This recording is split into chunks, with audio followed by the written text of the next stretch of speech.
was raised with both cats and dogs all my life. But if I had to pick one animal, I would definitely say I'm a cat person. Cats to me are just such interesting animals.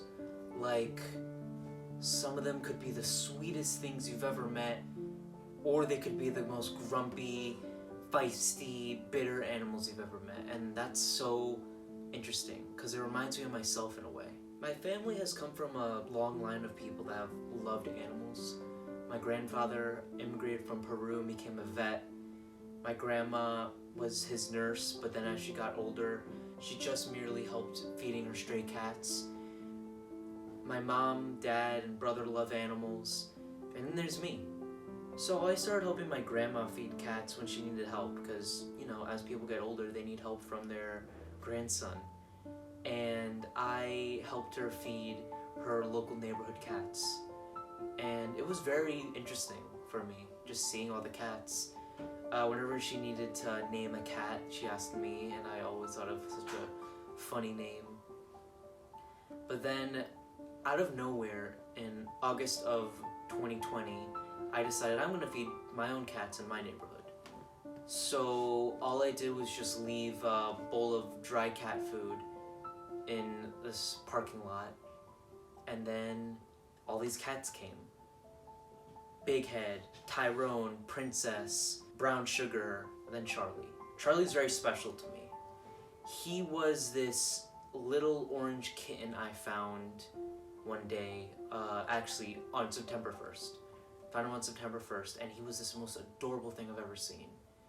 And when I saw him, I knew that I'm gonna try to catch him. So I went there on the daily to see him. Rainy days, I played with him, I fed him, and it warmed my heart seeing that he was okay. But then on September 14th, I caught him. I trapped him in a raccoon trap and brought him home. He adjusted to the house life very quickly, but he was a healthy, normal cat. And I love him, man. He's such an amazing cat. So, to help a feral cat, it's very difficult because when people see a feral cat, they either think, oh my gosh, this is the scariest thing I've ever seen, or, aw, I want to hug it and squeeze it. Both of those are a bad way to go into helping feral cats. The best thing you can do is to just leave it some food. That's it, in my opinion. Like, unless it's like a friendly cat, that wants to be pet, then I say do it. And then there's a chance that maybe one day it could be lent to your house or a home. What a lot of people do is something called TNR.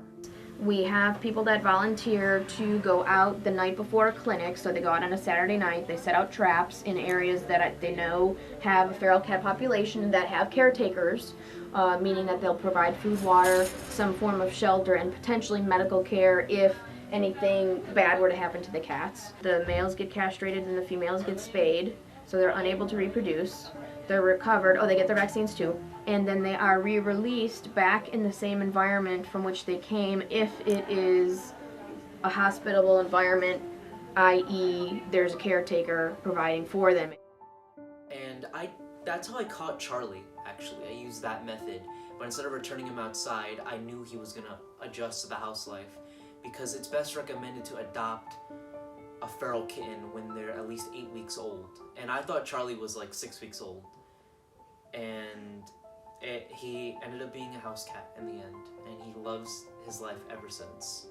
Helping a feral cat is very difficult for some people because you feel bad for them. A good way to tell if a cat is feral is if they have abnormally large cheeks, or a big head. So that's where Big Head comes in.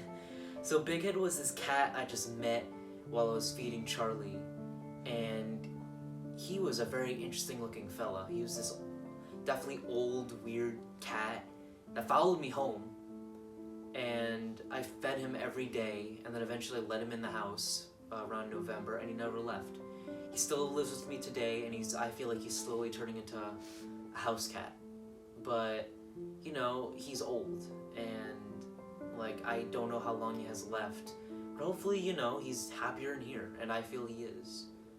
But from what I've learned from all these cats that I've met, all of them have a story. Whether it be Big Head, Charlie, Tyrone, they're all such different cats, such different faces, and I'm glad to see their story and see them develop as creatures, like whether it be them being scared of me or them being